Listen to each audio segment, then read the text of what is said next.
Hello there. Once upon a time, there lived the wealthy king of Phrygia. One day he captured the companion of the god Dionysus. This companion was pretty obvious to look at. He was a satyr, you see.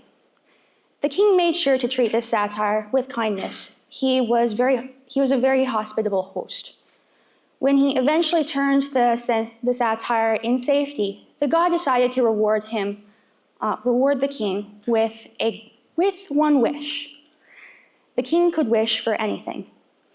And out of his love of wealth, he decided that he wanted anything he touched to turn to gold. Now this gift very quickly turned into a curse, you see, as both food, water, and even loved ones were transformed into lifeless metal. There's something special about this story, the story of King Midas. You probably recognized what I was talking about from the moment I said turn to gold. This story has lasted for centuries. Stories stick. They pass down from generation to generation, from heart to heart, from mind to mind. Empires fall, monuments collapse, but stories will remain. They shape the way people view the world. They shape the way people understand hardships and blessings. They offer structure to the chaos and hope through hard times. They reflect what we value, what we fear, what we desire most. Even today, people naturally turn to stories, whether or not they realize it. When they ask, what movie do we watch tonight? When they recount that crazy thing that happened yesterday. When they read an old history textbook. Even when they make an Instagram reel. So if stories are everywhere, what role does fiction deliberately crafted narratives play? It is not like any of us are turning things to gold at a touch. Fiction isn't necessarily about literal truth. But fiction can convey truths that are deeper than facts. They can convey truths where arguments will fail. We already have standards for what we read, watch, and listen to, whether it's as simple as saying, I didn't like it that much, or I've seen better. The question becomes, what fiction is worth your time? For this discussion, I will generally be referring to fiction, but the only exception I will make is the Bible, which is an excellent example of how stories are to be used. The original term fiction dates back to the Latin word historia, or storia for short. It means an account of events or things that took place, whereas fiction refers to a confluence of events that were either feigned or made up. It wasn't until the 15th century, however, when these terms differentiated. In this presentation, I will discuss 4 things. I will show 1, how God uses the Bible as a story to glorify Him. 2, I will explore the relationship between stories and reality and how they connect. 3, I will break down stories to their most fundamental elements: character, plot, theme, and base desires. And 4, I will discuss why limited time on this earth means that you must value your time. Fictional stories have innate value that is useful for gaining wisdom, knowledge, and empathy, and should be consumed for a greater purpose than entertainment alone. Now, to understand the purpose of story, let's look at how God uses it. Just like how God isn't just the Father, the Son, the Holy Spirit, the Bible isn't just a historical text. It isn't just a theological text, but it's also a story. Just in Proverbs 13:3, it says that the eyes of the Lord are in every place, keeping watch on the evil and the good. This shows us intention. The unfolding of events is not random. It is not chaotic. God knew about it from the start. An interesting fact about the Bible that I doubt everyone knew is that within these pages, there are 65,000 cross-references between events and verses. Jordan Peterson points out that the Bible reads more like a work of literature, where the end and the beginning are tied together. When you're writing the end, if you have to have references to the beginning, that means that you have to know what happened at the beginning. Whereas if you're writing the beginning and you have references to the end, that means that you have to know what's happening at the end. This isn't accidental. This structure shows a unified and divine design. These references are more than just trivia. They reflect a single mind. Now, as good as it is to talk about the merits of the Bible and as story, a smaller example of the Bible as story would be Jesus' preferred method of conveying biblical truths. The parables, I mean. They weren't just nice moral tales, they were a reflection of deeper truths in God's plan. For instance, in Luke 15, Jesus said, "Suppose one of you has 100 sheep and loses one of them. Doesn't he leave the 99 in the open country and go after the lost sheep until he finds it? And when he finds it, he joyfully puts it on his shoulders and goes home. Then he calls his friends and his neighbors together and says, 'Rejoice with me, I have found my lost sheep.'" This parable of the lost sheep is very well known, but I doubt it would be well known if it was just about the shepherd and his livestock.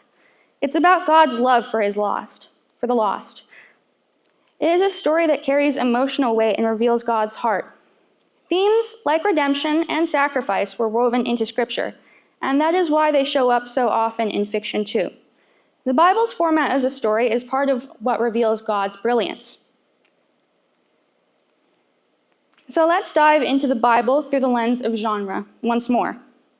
According to the author John Truby, the Bible follows the structure of a horror story and a myth. He says, quote, "The Judeo-Christian religions have primarily been about horror stories from the very beginning, from Genesis on." It is important to clarify here that when I say that the Bible is structured as a myth or a horror story, I do not mean it in the sense that the Bible is fiction, in the same way that I do not expect that when you open up 1 Kings, you're going to find a chainsaw-wielding maniac running after you. In horror, what makes a horror story is that the villain isn't necessarily the bad guy. The villain is your own internal flaws made manifest. They are things that you cannot overcome because they are within yourself. That's what makes horror so horrifying. It fits perfectly within the Bible's portrayal of humanity battling sin, with the highest cost being eternal life. We see this through the sacrifice of Christ, the ultimate price for redemption. But the Bible isn't just horror, it's also myth. Truby defines myth as a genre that places itself within larger society. And that's what the Bible does. It's a story about human beings, their flaws, and their relationship with God, and their place in a broken world. Far from childish, the storytelling within the Bible is a method that shows deep intentionality. God spoke through stories to meet people where they were, not where he wanted them to be. Just because a story is simple does not mean it lacks depth. A simplified story does not a simple story make. Take the parable of the lost sheep again. It is not significant because it was some random dude looking for his sheep. It is significant because of the profound love that God shows for lost souls. Storytelling is God's chosen way to reveal truth, timeless, wise, and powerful. Now, an objection that some people may have is that storytelling is fiction, while the Bible is not. Storytelling isn't necessarily relevant to today. I'd like a show of hands for how many people in this room have ever read a story about dragons to help with their algebra exam. I'd say I want to read that book, but of course not. Stories aren't about avoiding reality. Stories aren't always about avoiding reality, but that doesn't mean that you necessarily have to That it doesn't mean that it necessarily could be used to avoid reality if you chose to make that your reason. The real question is, how do we engage with stories? Welldoing.org says that escapism often comes when we avoid being present with ourselves. It is the opposite of mindfulness. So yes, stories can be used to avoid reality, but they can also do the opposite. And with a godly mindset, we can use stories as a tool for growth rather than stagnation. The key is the approach that you take to this. Another critique of fiction is the emotional investment that you have in it. As some people say, why cry over a character that doesn't exist? As the philosopher Colin Radford first called this the paradox of fiction. His question is, how can we feel genuine emotions for characters that don't exist? Well, here's the twist. The emotional impact is exactly what makes stories so valuable. These aren't delusions in your head. They are simulations. They're a safe place where you can experience the lives of others, the hardships, the extraordinary, without getting hurt. Fiction allows us to explore joy, loss, and courage, highs and the lows, without the cost. And that makes us better as humans. Empathy, in the end, might just be fiction's greatest strength. One of the best examples of fiction that inspired real change is Charles Dickens.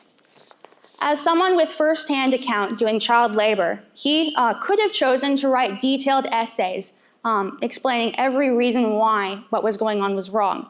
But instead, he chose to write detailed and lengthy novels, such as Oliver Twist and A Christmas Carol. These stories entertained and opened readers' eyes to the suffering of the poor. In fact, after the publication of A Christmas Carol, charitable giving increased almost immediately. Characters like Tiny Tim weren't just symbols. They were humanized portraits of poverty that made people care. That is the power of story in a nutshell. It touches on the heart in ways that facts alone cannot reach. Now, let's look at how fiction draws from history. A popular story nowadays is Star Wars, but even though it takes place in a galaxy far, far away, it is rooted in history. George Lucas, the creator of Star Wars, stated that Star Wars was inspired by historical moments, like the Vietnam War. He said he was thinking about how democracies collapsed into dictatorships, especially during the Nixon's presidency. And it doesn't stop here. The Galactic Empire mirrored both Nazi Germany and the Roman Empire. That pod race in Episode 1, it mirrored Roman chariot races. The Jedi's downfall, it even loosely mirrored the fall of the Knights Templar at the hands of King Philip IV of France in the medieval time period. The Death Star especially so. The representation of Star Wars in physical form.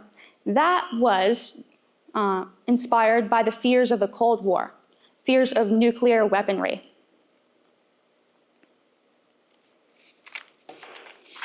As a writer myself, I have found that history is one of the richest sources of inspiration. The book I'm currently working on draws from Rome's fall, the power struggles of Mark Antony, Cleopatra, and Octavian, the conquest of Cyrus the Great as well. These historical foundations add depth and meaning to what I'm working on. They make it more believable. It is also for the reader's benefit because, being honest, you don't want to read about the chaotic imagination of a single teenager. So let's shift to the structure of story itself. Stories aren't just a bunch of things happen. They're made of three essential pillars: characters, plot, and theme. Though each story is unique, they all have these three elements. But perhaps the most important one that we don't necessarily touch on too much is the desire that is presented. Stories don't begin with "I think, therefore I am." Rather, it is "I want, therefore I am." Desire drives the characters forward and generates the plot in its wake.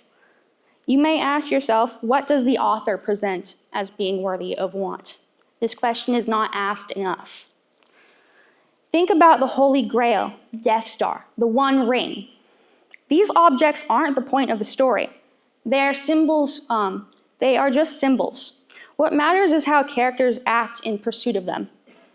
Luke Skywalker's story wasn't about destroying the Death Star necessarily. It was about his loyalty to his friends and how far he was willing to go. As John Truby puts it, theme is your moral vision, and that reveals the values behind the story. The question is, what kind? Now, I have floated the word theme, but this is often the most misunderstood topic within a story. Some people think that theme is a topic like love, redemption, good versus evil, the battle against corruption. But this is closer to subject matter. It ties in closer to plot.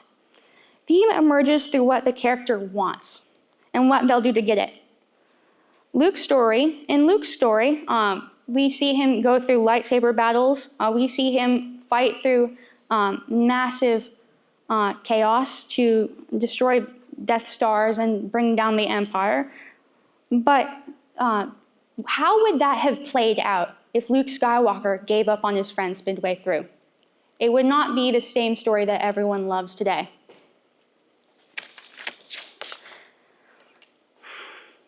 Take those other topics: love, redemption, corruption. This can easily be turned into a theme. You can turn it into a question like, can we resist corruption, the corruption of power?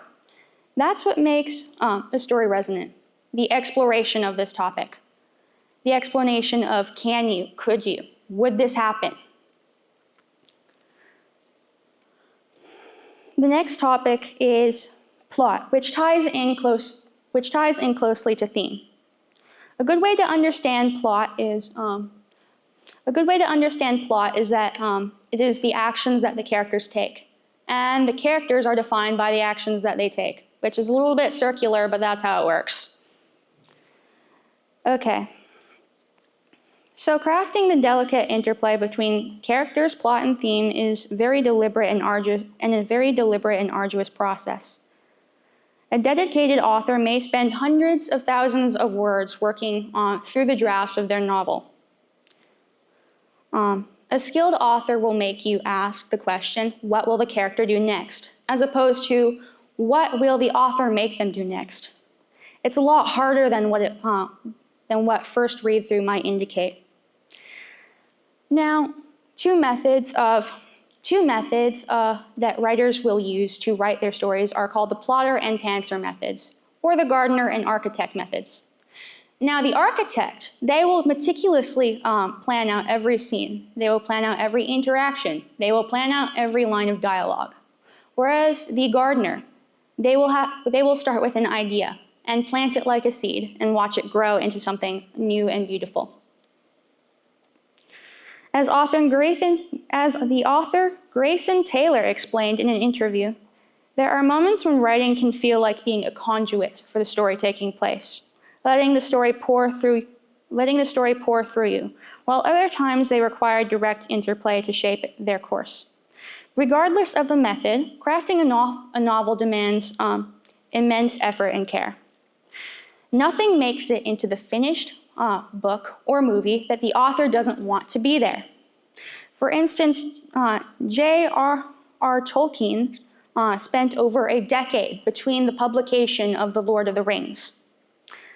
It's no surprise that if it takes you years to learn how to write a paragraph in school, it could take a lifetime to write a book.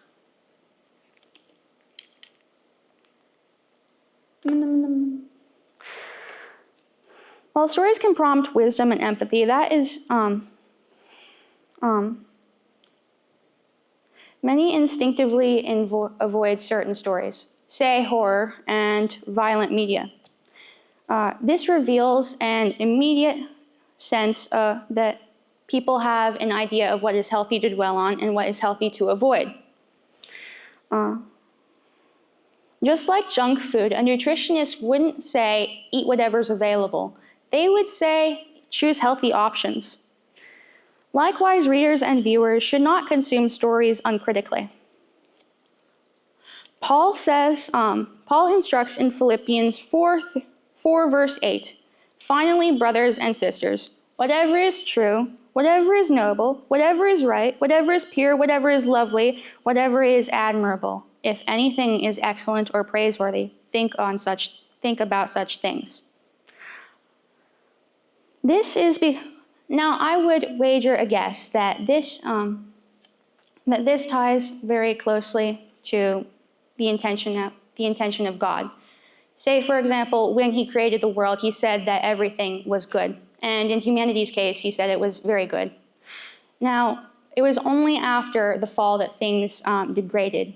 But when we dwell on things that are good, they reflect most closely to how God originally intended them.